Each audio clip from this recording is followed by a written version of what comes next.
Dear South Africa is the online platform which enables you to directly influence government decisions and have a say in all public policy. dearsouthafrica.co.za. Paratus is a platform where you can read about the latest developments at the sharp edge of the South African gun ownership debate. Paratus.info.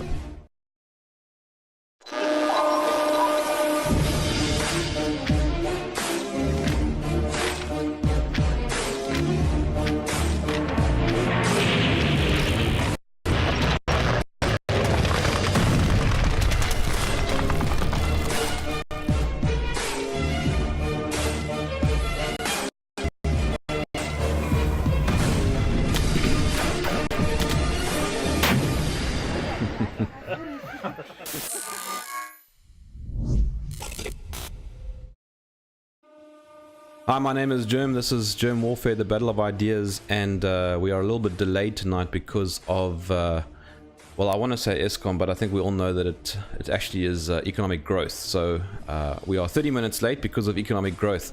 And I am very excited to have this discussion with somebody by the name of Hein Marx. He's the president of the United Liberty Alliance, ULA, and I got it wrong in my description of him, so he's going to correct me, and I'm very happy for him to correct me, but he represents a group or a civil rights organization, if I've got that correct, that is all about secession, particularly for minority groups in Southern Africa. Is that right, Hein? Yeah, it's, well, we call it Southern Africa, by the way. At the moment. Thank you, no problem.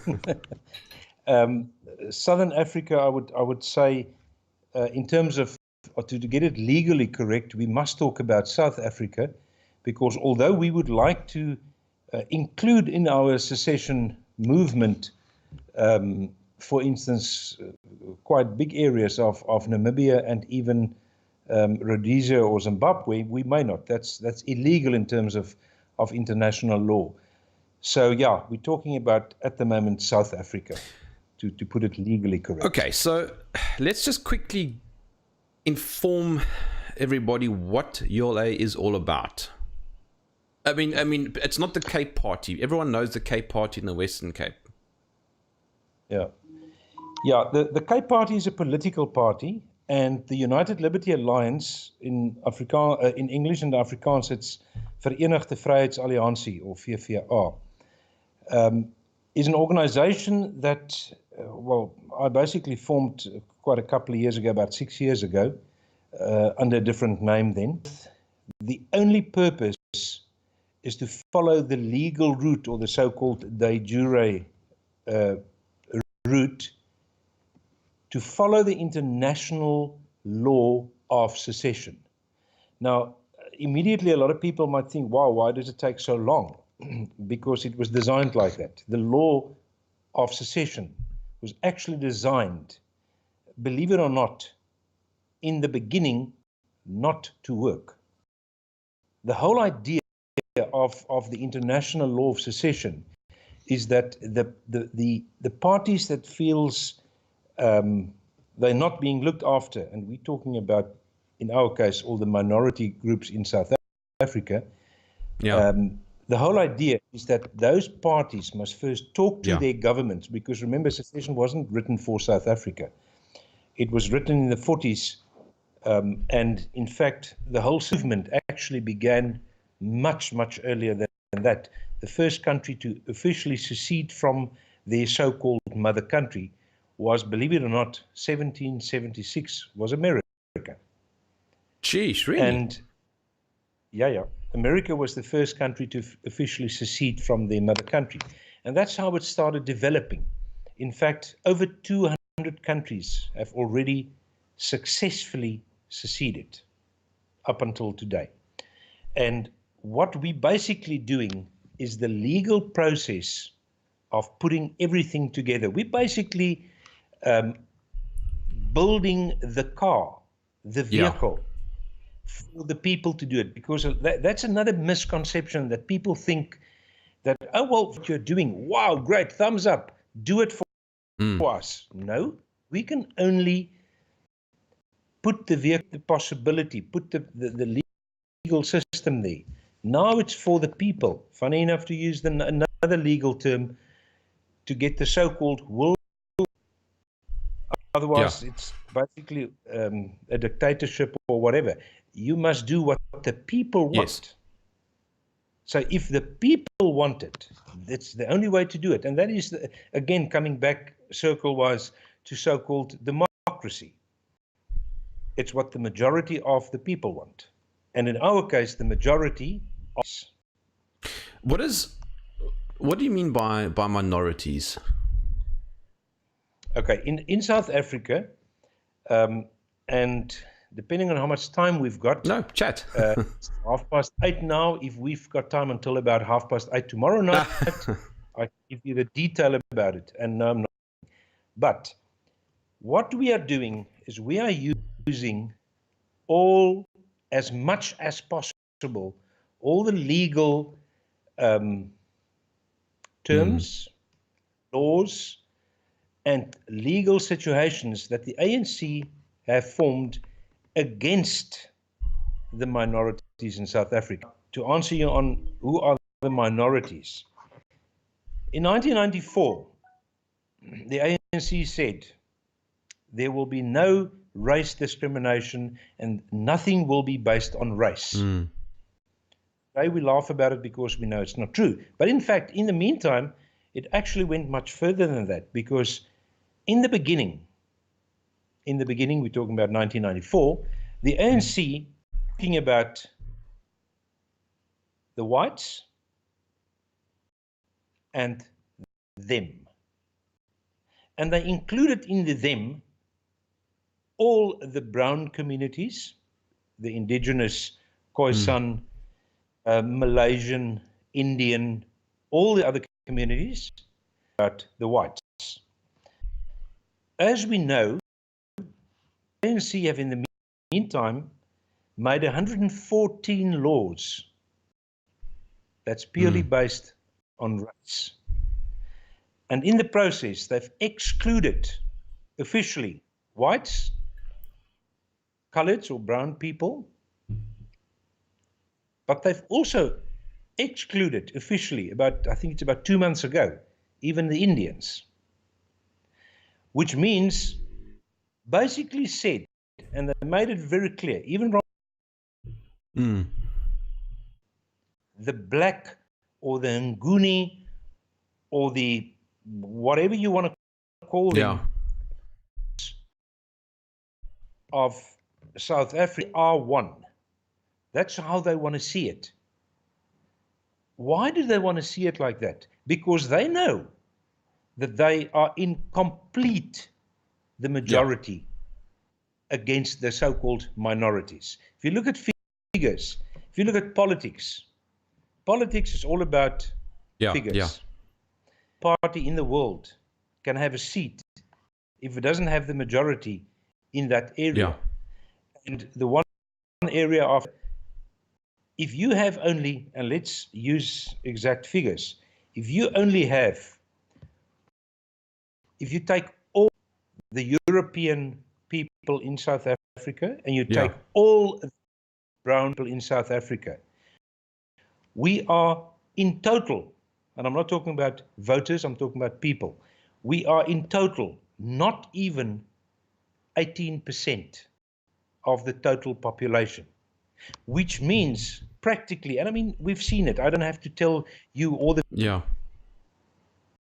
We, the colored and white communities, are excluded officially from anything that the government puts out. And that's they forgetting it. And that's perpetuated by bylaws and laws. Well, that's why I say they've made 114 laws against these so-called minorities. And this has got nothing to do with Afrikaans or Boere or Afrikaner Boere or whatever.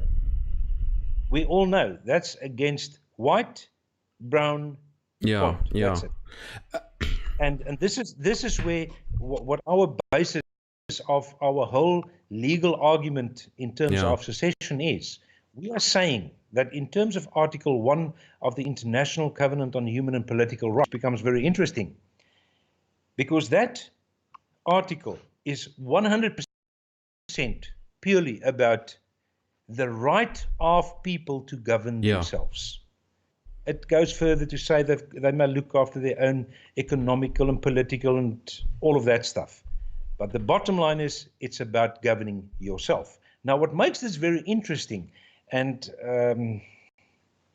forgive me for my not having my dates 100% right, but I think I'm right if I say, on the 3rd of October 1994, the ANC government signed Article 1 of the International Covenant on Human and Political Rights as an agreement, which, wow, we say this.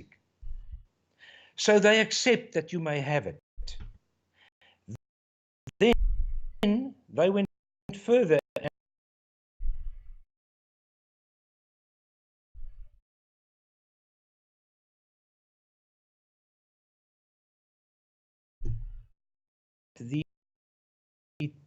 I think the 10th nation.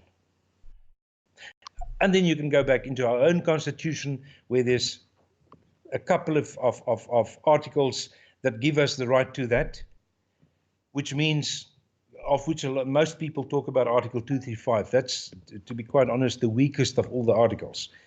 But we have the right, but it goes further, and this is why I say they signed it as an agreement to say they support this whole idea. So we have the right. So what do we do? We say, right, now we want self-determination. No, it's not that easy. It's a long legal process, of which the longest in terms of time, of fulfilling this to get your self-determination, is the so-called, basically, all internal remedies done with, sorted further. They're not prepared to talk. They're not prepared to look after us. We exactly 2 years now. Now, a question that not only I have, but I think a lot of people have, is realistically, how possible is it? Hang on, I see that I think I've lost your video feed here. Can you hear me still? Yeah, I think it's the ESCOM. Yeah, I think it's the ESCOM problem. I see people in the comments are just saying that that there's a bit of a lag, but everybody can still hear us, so that's good. But okay, so a question I have, and I know a lot of people have, is how possible in reality is secession? I mean, the ANC are not going to just let it happen. There, I can see you again. Okay. Yeah, on the other cap. It's interesting. Now I lost that one as well. Okay. We've got a lot of technical problems. No, it's fine as long as we can hear each other. I think people are very understanding because of all the load shedding. Yeah. All right. How realistic is secession? To start off with, what I mentioned earlier, not forgetting that America was the first country in the world to basically secede away from their so-called mother country. Yeah. And after that, over 200 other countries have already successfully seceded. But let's get it practical in South Africa. By the way, I'm trying all the time. There I'm back again. I don't see you just yet. Let's. But don't worry, carry on. It's fine. I can hear you, and everybody can hear you. Okay. How practical is it for South Africa to get secession? That depends on a couple of things. Firstly, it depends on how effective are we as the ULA following international law in terms of secession. Are we doing it according to the book? Because if you're not doing it according, you can't get it. And the answer on that is yes, absolutely. Of course, we're aware of it, and we've got quite we are following the rule of the law exactly.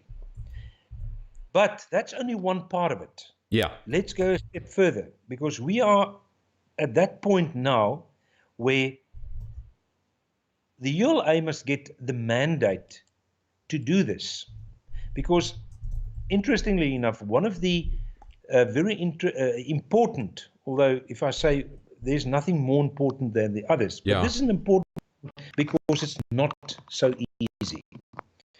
And that is, you've got to have international, call it partners if you want to, which means it's a country. You need another, at least one country that basically support you. Now, the sad thing about that is the chicken and egg which came first? Is that country, in terms of international politics, in terms of international politics, may not support you openly, have successfully seceded, but you must have them before you secede. So we are doing that, and practically, before you can secede, to answer the question, how practical is it to get it? And this is the point where we, as the ULA, are standing at the moment. And that is, we must prove to the world, and that is the world we're talking about, the international community. Who do I talk about if I talk about the international community? I'm talking about other countries. Which other countries, may I ask? Well, any country. We talk with quite a couple, well, including America, but there's more than them. But it must also include the United Nations. Now, as a matter of interest, as far as I know, and I'm talking about facts, I'm not talking about Facebook warriors, the United Liberty Alliance is the only organization that have made contact with the United Nations. In fact, I wrote a letter to Antonio Guterres, the Secretary General of the United Nations, in March this year, and I received an email back from him personally, telling me that he's given our case over to the High Commissioner of Human Rights. Now, that is fantastic news to us. But, and again, I haven't answered the question, how practical is it? Because, I mean, that's what everybody actually wants to know. The practicality. Sorry, I didn't hear you. No, I was just saying, everybody does want to know how practical and how realistic it is. It seems more like an idea, not so? It's not an idea, it's a legal process. Where we're standing at the moment, and this, by the way, is where it's going to either fail or where it's going to succeed. And succeed in secession. Now, that's a nice one. Secede in secession. I like that. Secede in succession. Secession, I mean. Succeed in secession, And that is, what is the will of the people? We've got to get the word out to the majority, to 50% plus one of the people out there, and they must say, yes, we want secession. That's all. How do they say yes? Well, there's only one way to do it. We've started a campaign. We call it a petition. We call it a vote. We make people aware of it, and anybody can go to the website at www.ulacongress with two S's.com. It takes 30 seconds. Somebody like myself that are not so computer literate will take 60 seconds. And you just go and vote on the website. And you just vote. You just say yes. You put your name and that. And it gets stored in the database. Anything. You can be part of whatever organization. You don't have to leave them. It got nothing to do with it. It means yes, I want. That's all. That sounds very easy. It's as simple as that. Yeah. Well, I mean, I'll definitely add all those details underneath the video. I think that's a great idea. If people go and do that, then they can build up that database. I mean, that's what it is. You're building up a database of yes votes, not so. Well, you're getting the mandate, firstly. And secondly, you are with that mandate. It also shows us, and it shows the world, because that database is something that can be verified, obviously, and we're doing that all the time, because there's a lot of people, believe it or not, that actually go and vote 2 and 3 times. But it's a computer program, which is fantastic because it just throws those double and third votes out. So you've got to prove to the world now, and this is the bottom line answer on your question.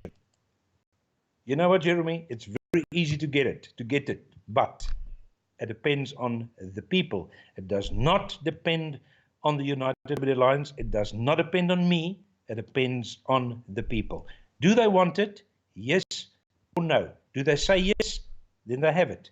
If they say no or they don't react, well, then you can't get it. It's simple as that. Yes, the reality for me, I'm a fan of secession anywhere in the world. Okay, so you're preaching to the converted when it comes to me, because I honestly believe that people should have the right to self-govern, whether it's a small population group or a larger population group. In actual fact, I've got a fairly controversial view that South Africa should split into about 11 countries, but that's not going to happen in any time soon. But at least something like what you're offering is a very easy way for people to get their voice heard. Oh, there you're back. I can see your video again.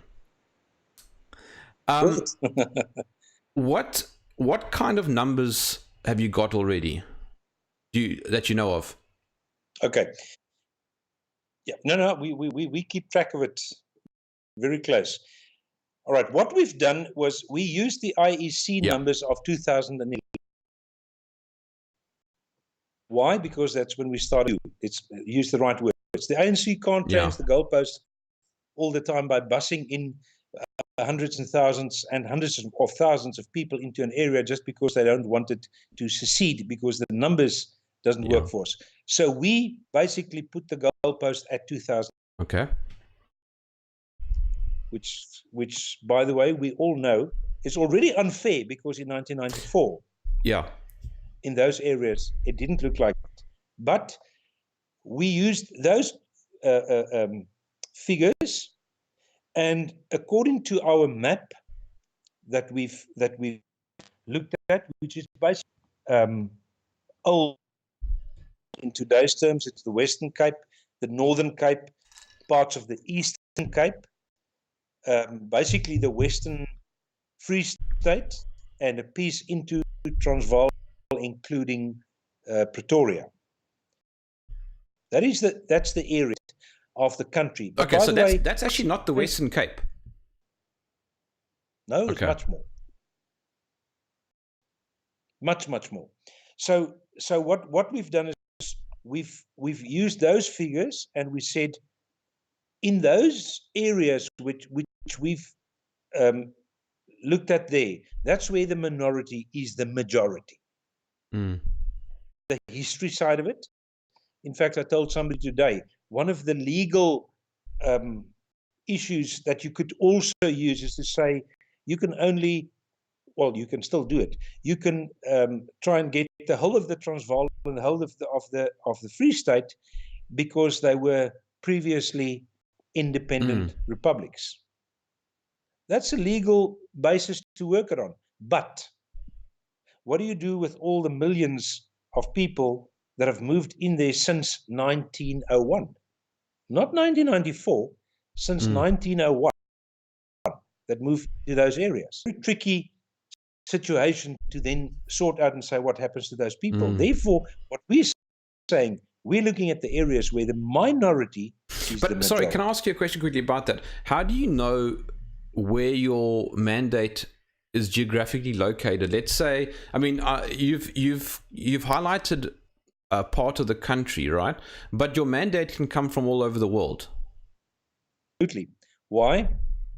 Israel is a fantastic example of it. There are more Israelis living outside of Israel than are living in Israel. And those Israelis living in New York or in Sydney, Australia, or in wherever, Munich, Germany, they have Israeli passports as well. That's their so-called homeland or Volksstaat or whatever you want to call it, or home country. Because why? Because our basis is International law says you must have one of the following 4 points. Yeah. And then you may say ethnicity, language, culture, or religion. One. Only one. What we are saying is if we, the brown communities, the Khoisan communities, we have language in terms of Afrikaans, culture, because there is no other culture than the Western culture with the brown, and religion in terms of Christianity. Now, if you look at any people, find that you always have a majority in those areas. That includes the Jewish person, the Portuguese person, the German person. So you only need one, but we have 3 that we have the majority, of which, by the way, language is the biggest one in any case. Which means, let's say, for instance, you've got, let's take a good example. Yeah. You've got a Jewish person living in Camps Bay. Yeah.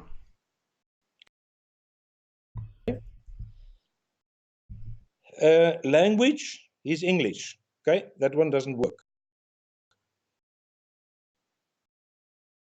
But then you get to culture. It's a Western culture. So it falls within it. Doesn't matter which permutation you work, you always have the majority with that. That's very interesting. It goes one step further. And you actually mentioned it. Yeah, it goes one step further. You mentioned it earlier that South Africa must actually break up into 11. Yes, I'm doing is we are saying that. What's happening now? Okay, I lost my video again. It's fine, I can hear you. Yeah, in terms of secession, we are saying, because that's also one of your requirements in terms of international law. To see this, you must say what kind of government system do you want? And we are saying we want, very simple, a confederate system. Something like what the US had back in the day? Used to be, or the closest in terms of current systems, Swiss system. They don't call it confederate. They call it cantons, don't they? System. Yeah. Yeah, but it's exactly the same thing. So, there's a camera. Yo, we're having problems with the camera tonight. Okay, so in terms of the system, we want a confederate system. Why? Because we have Namas. Yeah. And where will the Namas live? The Namas will live in Namakwa land. Why? Because it's always been there. We will either the Kalahari or Bushman land. Yeah. The Greeks will live in Griqualand land. It's always been there. So it's nothing new. It's nothing you have to invent. It's there. And in terms of confederate system, that is the whole point. Who are we to tell the Bushman, for instance, that he may not live with a bow and arrow and hunt and live like that? Well, that's what the Western world tried to do for a couple of hundred years. In this kind of confederate system, that doesn't happen anymore. They can live like that. I've got a really good question that's come through here. Has there ever been a peaceful secession? This is by Ronaldo. Has there ever been a peaceful secession? And do you realistically think that the ANC will just go, yeah, okay, cool, let's go with it, let's allow it to happen? But based on what you've said, I'm under how I understand is you saying that they have to let it happen if there's a mandate by international standards. Have I understood you correctly? Okay. Three things. Well, 3 things. Firstly, start from the beginning. First is, has there been a peaceful secession? Where has there been a peaceful secession? I'm just trying to think quickly. I I think that Yugoslavia was quite violent. Soviet Union was quite violent. Very well, very well. Yeah. Well, let's look, because which is the best. Quite simply because Scotland. Okay, yeah. Scotland would have seceded a couple of years ago because Britain would not have wanted a war. It would have killed them to have a war. Yeah. So yes, of course, it can happen peacefully, but practically, will the ANC allow it? No, they won't. And this is the whole point. They will not allow it. So, but if they don't allow it, then what? I mean, what happens? I mean, what happens then if they don't allow it? What happens? Is there civil war? Remember one thing. Yes, there will be civil war. But if there's a civil war, the world looks at it from a total different perspective. Because now you've got to look at it practically. If you secede, you've got to understand the process. If you secede, what does secession practically mean today? It means where we are standing with the legal process now. It actually means taking a piece of paper to hand into the government, to all embassies in South, well, not all, you don't have to all, but to most embassies in South Africa, which basically says, we are now going to secede. We are seceding because we know that we have the mandate. The mandate is 50% plus one. This is where the so-called 2 million votes come from. And we will secede. Yes. Now, if they receive that letter, depending on what they do or not do, the last legal thing that must happen to have been successfully in your secession must be for another country, just one other country, to accept it. Once they've accepted it, and accept means, let's take an example. Donald Trump goes onto a podium and says, congratulations. Sorry, say that again. Sorry, the line. Sorry, can you say that again? Donald Trump goes onto a podium and says what? Sorry, the line broke up, Hein. Podium and says, goes onto a podium and says, there's in South Africa, the minority have seceded, and we as America. And we have, okay, yes. Okay. They accept it. The moment they accept it, you are officially a new. Oh, right. Okay. Yes. Yes. I got you. That means that. But, and ironically, because a lot of people don't understand it. What is that?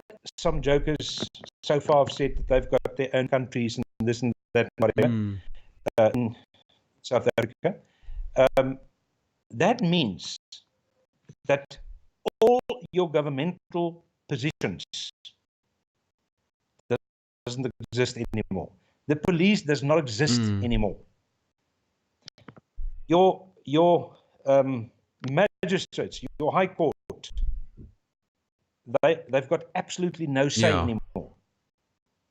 Now, to come back to that person, ANC allow it, and will it cause a civil war? This is the whole point. You've seceded. There's no civil war, nothing. You've seceded. Yeah. Then one other country accepts it and say, yes, they accepted that you are officially a new country. Now it is the decision of the ANC government to say, well, we're not happy with this, we're going to attack you. By the way, that's not a civil war anymore, it's a war. Yeah. Not a civil war anymore, because civil war is only in a country. This is a war. That make war against a new country that's basically got no military.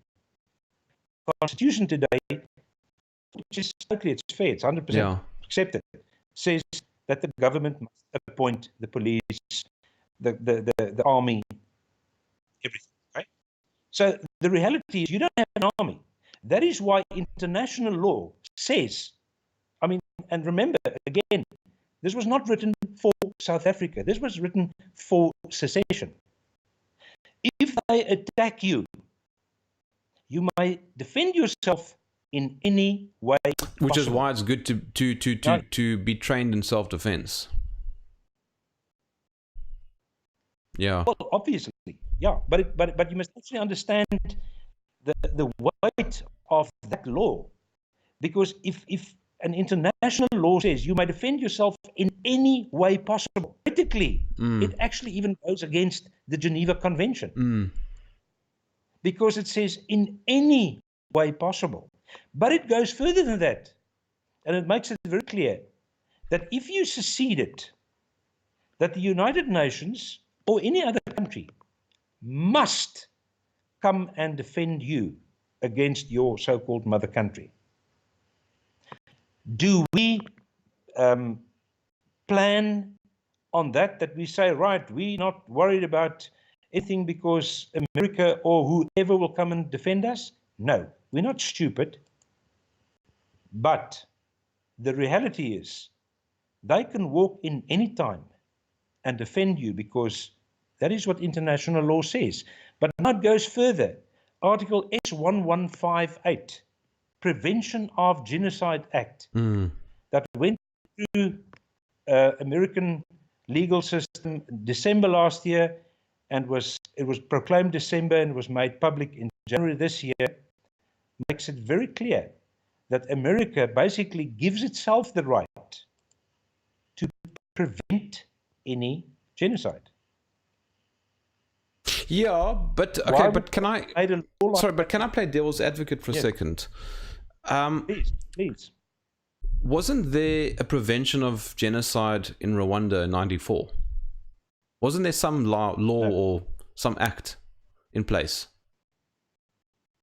No, there wasn't. This is the sad thing. There wasn't. In fact, until today, the Rwanda situation still is a big problem for the United Nations, because until today, you can go and Google this. You will find papers, the one after the other, of everybody blaming everybody. Why did this happen? We all saw that it's going to happen. Why didn't we do anything?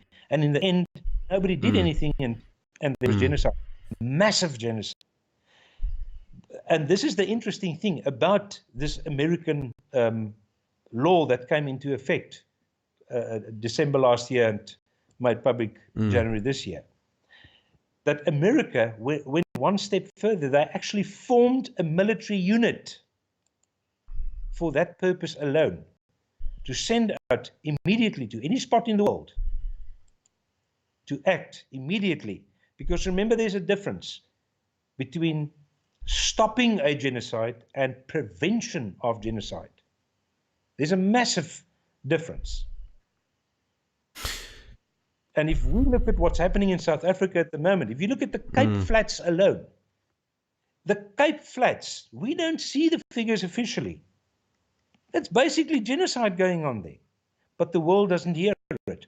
Why? Because the police does of all the murders happening there. Why don't they release? Well, I mean, it's a corrupt system. Well, exactly. So, and in terms of this act in America, the ANC government, they play with fire. If they know it or not, I don't know. But I know they are too arrogant to realize what they are doing. They are playing with fire. It is so easy. It is so simple from their point of view to sort this out. But they're not interested. They would rather go on with changing Article 25 to take the shirt off your back. Yeah. What sort of timeline do you think? I mean, I'm just sorry. I'm speaking as I'm thinking, but you said you've got about 2 million already votes already on collected so far. Is that correct? No, sorry. No, in fact, you asked me earlier and I didn't answer you. Oh, you need 2 million? 2 million votes. We are standing yeah, we need 2 million, and we are standing at this stage at, I'm not exactly sure about the figure, Okay, so there's still a way to go. Now, 212,000. Oh, there's a lot. There's a do long you way think to that this is something that can happen soon? I mean, when I say soon, the next 5 to 10 years. Yes. I'm talking about in the next year or so. Why? It all depends on getting the message out there to our people, because I would say that at least 90% talk about the minorities, doesn't even know about the existence of the ULA or about the existence of a legal process called secession. So to get the message out, and this is what we are working at tirelessly at this stage, is to raise funds in legal ways. Because I want to make this clear. All of us that work at the ULA, including the advocates and attorneys, nobody receives a cent, not a cent. So you've all got day jobs? Myself, oh, absolutely, and night jobs. So we do this from our own pockets. We do it on our own time. And we are at the stage where we realize to get the message out will cost money. And this is why we are now doing our utmost to start campaigns where we can to use as money for advertisements, basically. So okay.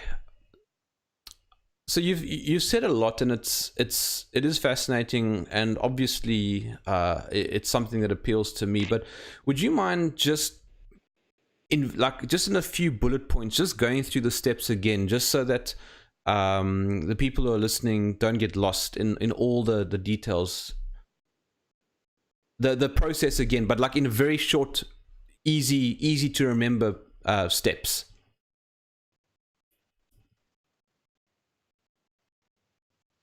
Okay, basically, secession means at the end, and I'm starting at the end, it means the will of the people, which means the people, yeah. Okay. The will of the people, yeah. To start from the beginning, you've got to firstly say, which area do you want? What is your legal argument why you want that area? In our case, we're saying we are the majority as a minority. And mostly, if I'm understanding you correctly, it's mostly the left-hand side of South Africa. If you're looking at a map. Well, the west, yeah, left or right, western side, yeah. Correct. Yeah. Then you've got to start working, and this we started in 2011.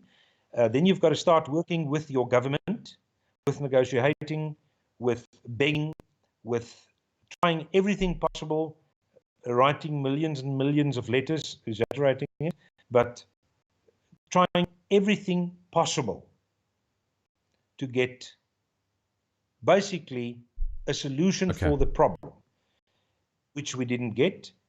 Then you've got to officially inform them that you are seceding. Well, sorry, that is not a legal requirement, but we've done that. You've got to keep the international community all the time informed of what you are doing.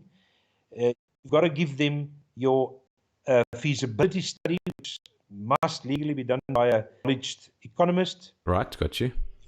You've got to tell them what legal system you want, what government system you want, how you want to conduct your business with other international countries, which we've done. All of this is on our webpage that I gave earlier, ulacongress.com. Then you've got to get your so-called mandate. I mean, who are we talking for? We can't stand up as a couple of people and say we're talking for the minorities in South Africa if the minorities doesn't want it. Let's assume for 1 second here, no, let's rather make it a millionth of a second, that the minorities does not want.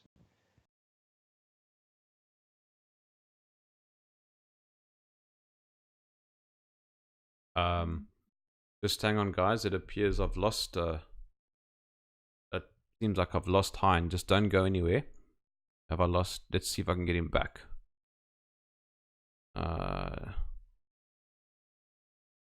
Right, he's back. Are you back, Hein? Yeah, I see the line. The line is okay. I must just quickly, before you continue, I must just apologize. I have a feeling it's a combination of things that to do with load shedding, Eskom, and who knows what else. But normally the line's very good. I see people tend to be quite forgiving tonight. Before you continue, there's a very interesting question from Ronaldo asking. He asked a question earlier, and he's asking another question. He says, I'm not sure if he's joking or not, but he says, can a black South African, like say Refense, who's a singer, an Afrikaans singer, can he become part of the secession if he identifies as an Afrikaner? But I think, from what I understand, your argument, it's got nothing to do with Afrikaans or anything. It's got to do with minority groups. Is that correct? That's correct. Yeah, but I think, yeah, I think the question might be, I'm assuming that this, right, means, let's say, for instance, this guy stays in the secession area, because that's what it's more about. Yes. Now, international law is very clear. You may not displace people illegally. Okay? Okay. Now, because this is the big question. Is this guy legally in your area, yes or no? So let's rather talk about that. But everybody, sorry, am I right in understanding this? Everybody currently in South Africa is legal in any region of the country. I mean, I can drive to Gauteng tomorrow. No. I can't. You're talking about it from a point of view of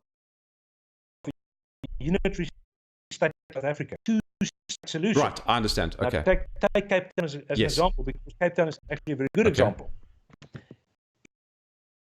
If we secede tomorrow, we have the majority, we're talking about a black. First question is, why is that black in South Africa? Does he have a permanent address? Yes or no? Secondly, does he have a job? Yes or no? Thirdly, if he's got a permanent job, who does he work for? Most probably for the government. Now let me answer you all those statements. Job. What is he doing there? Where does he come from? Where is his so-called hometown, where they go every December? What is he doing there? He's looking for a job. Who brought him there?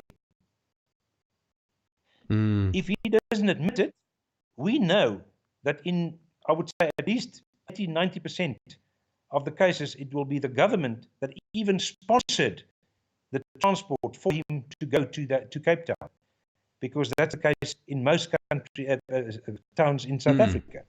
So it's a politically driven cause that he is in Cape Town. If he works for the government, did he take a job away from a white or a colored person? The chances are 99% yes. Which means that the ANC is this is what this whole secession is all about. They're forcing the coloreds and the whites not only out of their jobs, out of their areas. So to answer you on the question, yes, there will be a couple of blacks that are totally legal in the area, which you can't and may not forcibly remove. But you're saying that there will also be those who are illegal.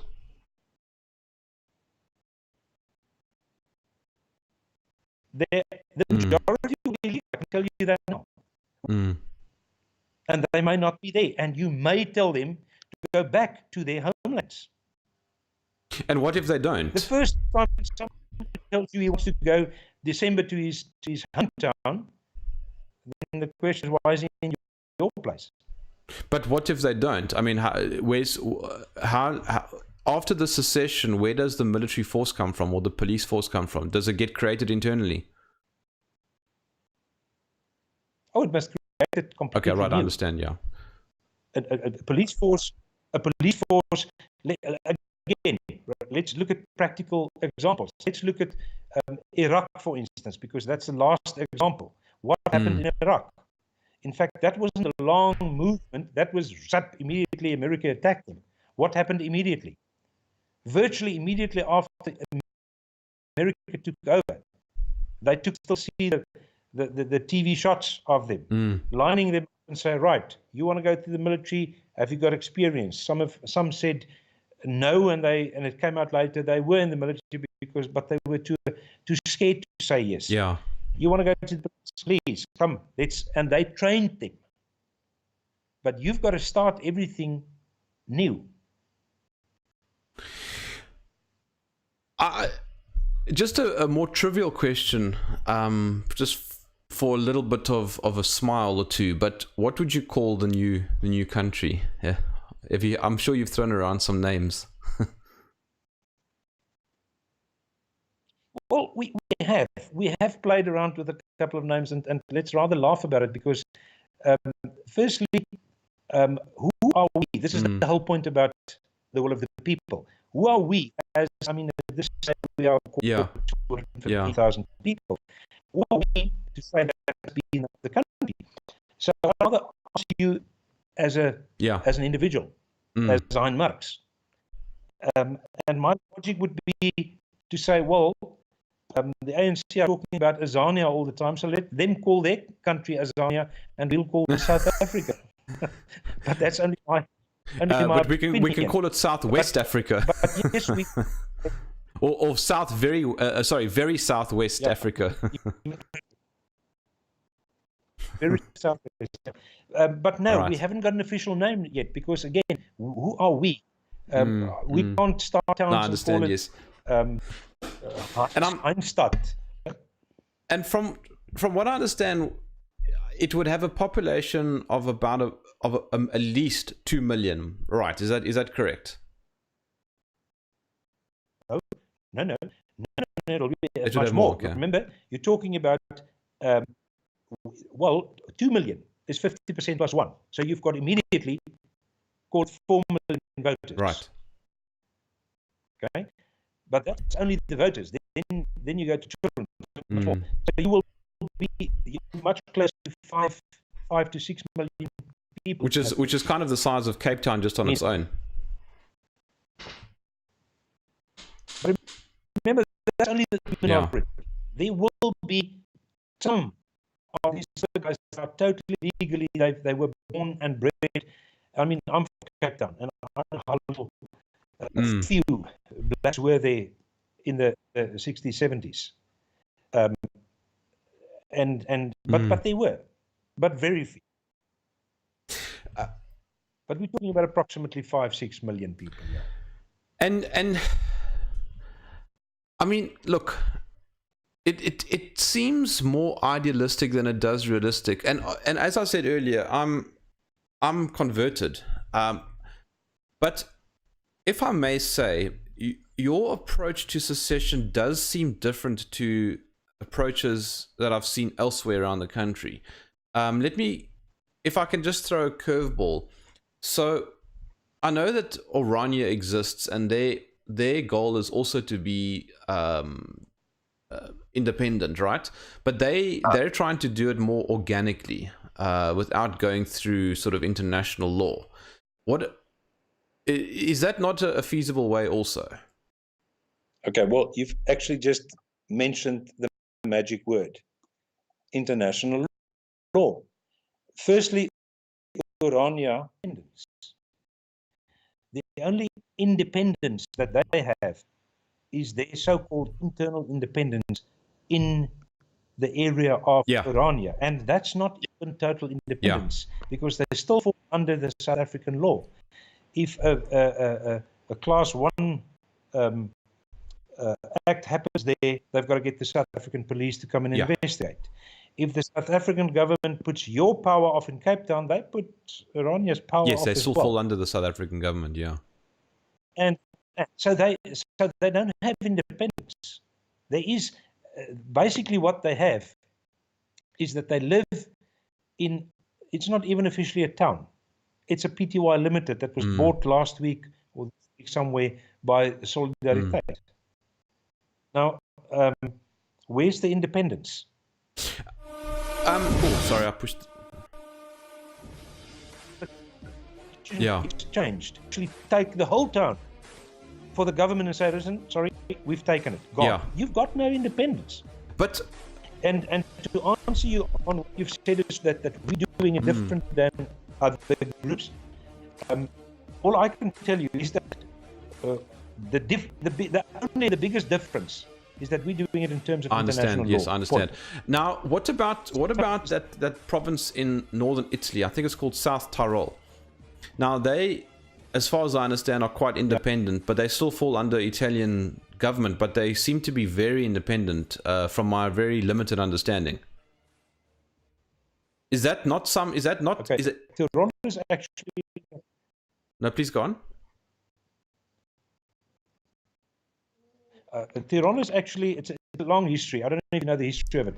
Basically what happened there was, that was part of Austria before the First World War. And after the First World War, Tyrol was given to Italy because Germany lost that part. And in fact, in Tyrol, of which the Gardasee, funny enough, even a German name, is still, they still speak German there. But it's totally under Italy. What happened was that because of the culture, and I mean, yeah, that's interesting there because Europe is actually their neighbors. Switzerland, the same story. You can go to the Italian quarter or the French quarter or the German part of it, and they all respect. And if I say quarters, we talk about the countries, actually, or provinces, if you want to. The Italians respect Tyrol as Germans, although it was given to them after the First World War. And there's not a very strong movement, but there is a movement that they want to actually go back to Austria. But they've integrated so much with Italy over the past, how many years it is, 100 years, 100 plus years, that it doesn't really make sense. Why? Because exactly the opposite than in South Africa. Because the Italians left them to speak their language, to do the business they want to do it the way they do it. They were used to do it before 1914. That's the difference. In South Africa, I don't care what color my president is. I don't care what culture he is. I don't care what language he speaks. But I do very much care if it affects me negatively from day to day, which is the case in South Africa. Hein, we are sort of at the end of our hour, and I genuinely appreciate your time. I'm gonna, if you don't mind, I'm gonna ask if you don't mind coming back on again in the near future. The line was very bad, and I hope that we can have a better line next time round, because I think what you're talking about is very, very important, and I'm very happy to help spread the message. But I think that the line isn't really going to improve now, and I think you have covered the gist of everything, and I'm fully behind it, and I hope that people go and sign, and I'll certainly will put the link in the YouTube description underneath the video, and I'll tweet it as well. And I do hold thumbs that the work that you're doing will come to fruition. I think it's a wonderful idea, and I think, as you say, it's also about the will of the people, and if the people want it, then it should happen. You know, it's very important that people can decide their own future.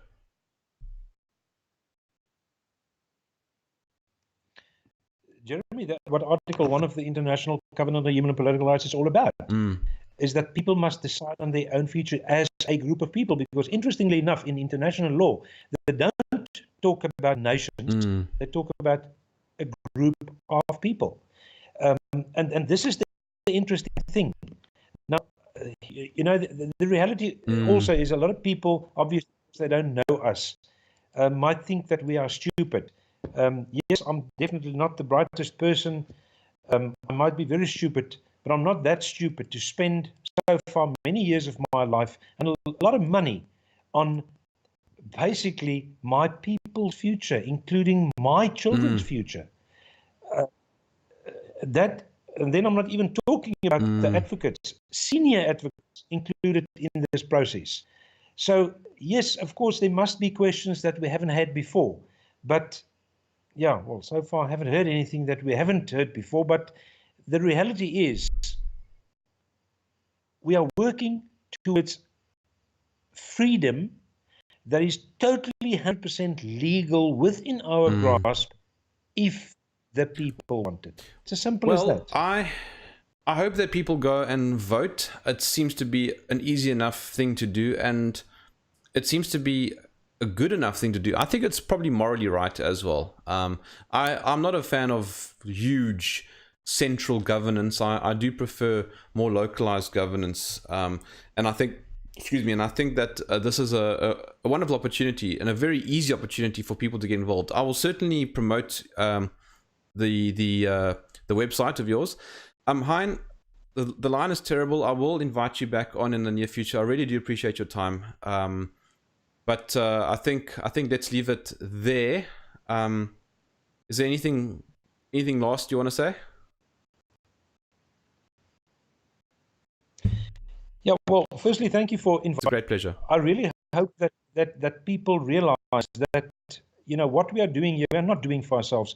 I mean, I've heard such crazy things about we want to go into politics and no, nobody wants to go into politics, quite simply because in a confederate system, the government in any case is so small with so little power that we don't want to do that. I personally don't want to do that in any case. All I want to ask people, I want to beg people, it doesn't cost you anything. No, it doesn't cost. It's free. Exactly. We're not asking you to leave your groups or your political or your churches. Just go onto the website and vote. ulacongress.com and say yes. It's as simple as that.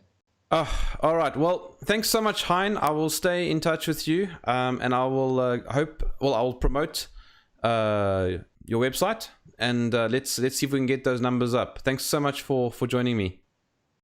Appreciate it. Thank you very much. Cheers. Thank you. Bye-bye. Bye.